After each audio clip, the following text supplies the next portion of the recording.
George Orwell, homenaje a Cataluña.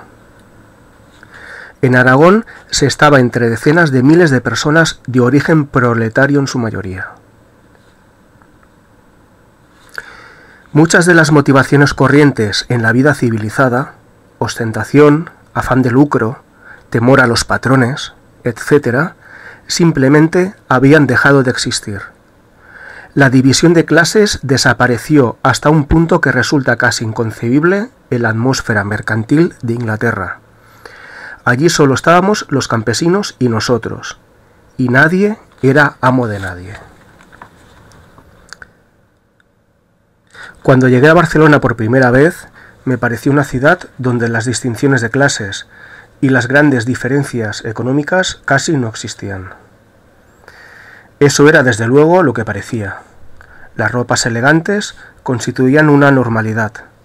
Nadie se rebajaba ni aceptaba propinas. Los camareros, las floristas y los limpiabotas te miraban a los ojos y te llamaban camarada.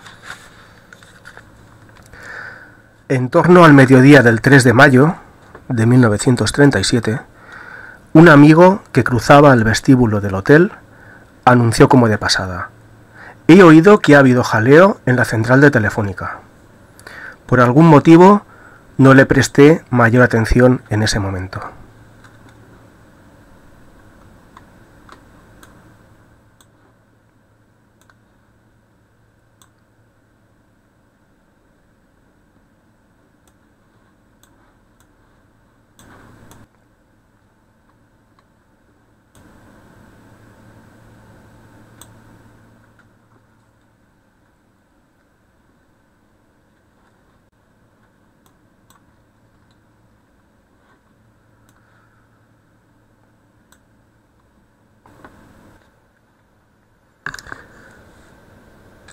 Por la tarde, entre las 3 y las 4, me encontraba a media altura de las Ramblas cuando oí a mis espaldas varios tiros.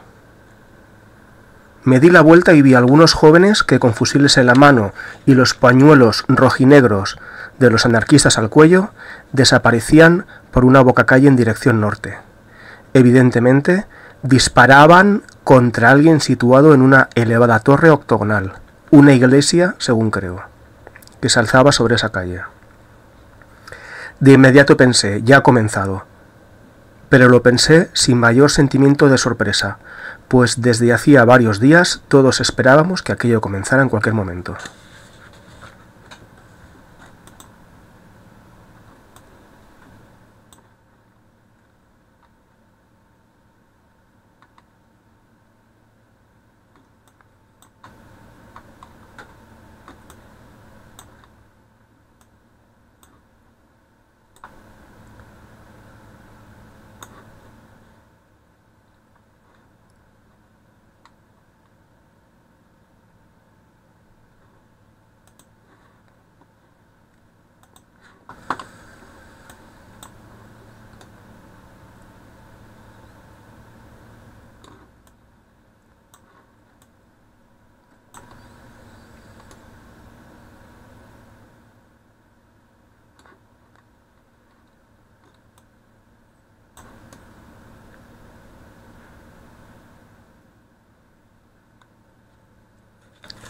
Quise regresar al hotel enseguida para saber cómo estaba mi esposa, pero el grupo de anarquistas, a la entrada de la bocacalle, hacía retroceder a la gente, gritando para que nadie cruzara la línea de fuego. Se oyeron más disparos.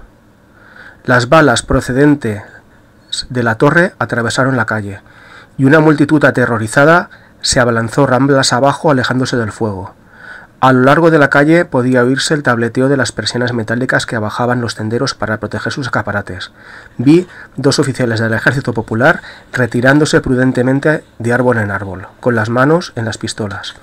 Delante de mí, la gente se precipitaba por las escaleras de la estación de metro que hay en medio de las Ramblas en busca de protección.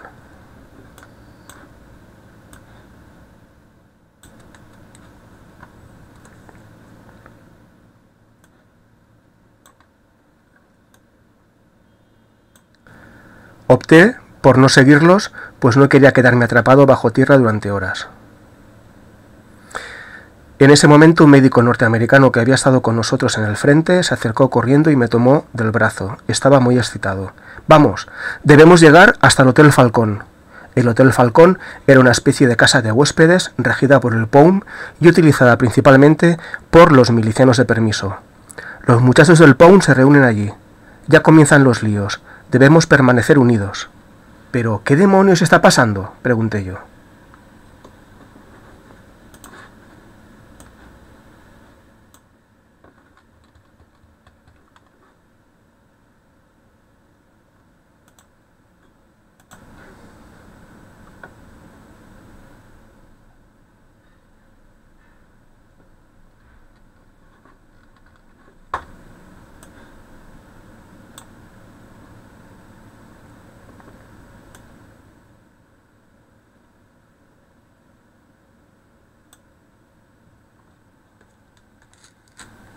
«¿Pero qué demonios está pasando?», pregunté yo. El médico me tiraba del brazo y la nerviosidad le impedía darme una explicación clara. Según parecía, había estado en la Plaza Cataluña cuando varios camiones llenos de guardias civiles, error, no eran guardias civiles, de guardias de asalto armados, se detuvieron frente a la central telefónica en manos de los trabajadores de la CNT.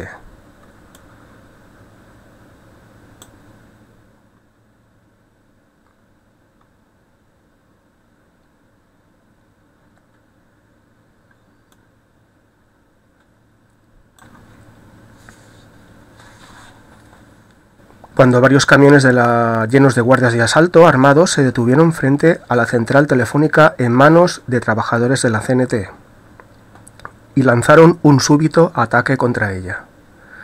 Luego llegaron algunos anarquistas y se originó una refriega general.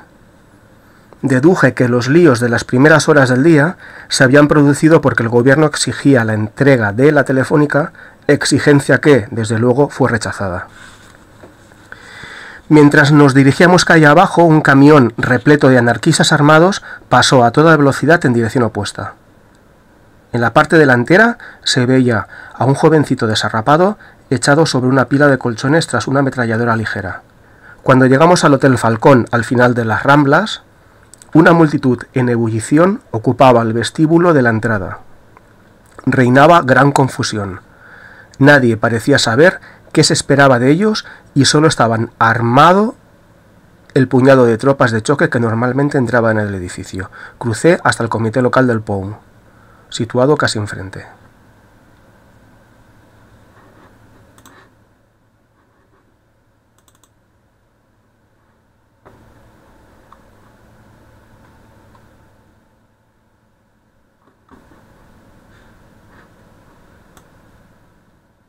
Cobb me llevó al primer piso y me explicó la situación. Debíamos defender los edificios del POUM si eran atacados. Pero los dirigentes habían dado instrucciones en sentido de mantenernos a la defensiva y no abrir fuego si podíamos evitarlo. Justo enfrente había un cine llamado Poliorama, con un museo en el primer piso y en la parte más alta, muy por encima del nivel general de los tejados, un pequeño observatorio con dos cúpulas gemelas.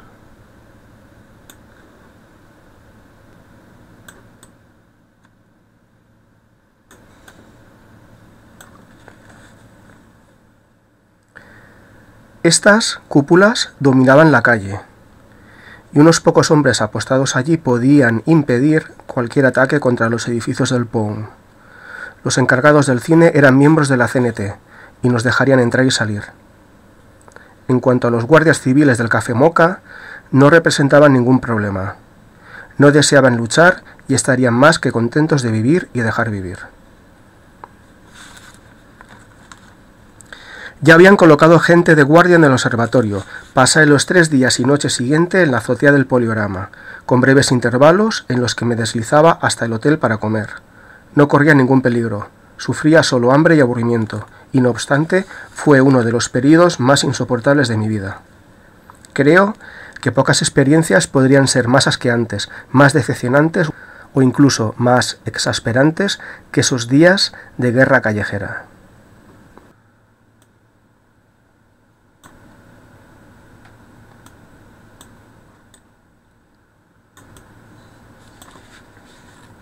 Solía sentarme en la azotea y maravillarme ante la locura que significaba todo esto. Desde las pequeñas ventanas del observatorio podía ver a varios kilómetros a la redonda edificios altos y esbeltos, cúpulas de cristal y fantásticos techos ondulados con brillantes tejas verdes y cobrizas. Hacia el este, el centelleante mar azul pálido, que veía por primera vez desde mi llegada a España. Y la enorme ciudad de 1 millón de personas había caído en una especie de violenta inercia, una pesadilla de ruido sin movimiento. Las calles soleadas continuaban desiertas. Lo único que ocurría era el raudal de balas que salían desde las barricadas y las ventanas protegidas con sacos de arena. No circulaba un solo vehículo a lo largo de las Ramblas. Los tranvías permanecían inmóviles allí donde sus conductores los habían abandonado al oír el primer disparo. Mientras tanto, el estrépito endemoniado, devuelto por el eco de miles de edificios de piedra, proseguía sin cesar como una lluvia tropical. ¡Crac, crac! ¡Ratatá, ratatá! ¡Bum!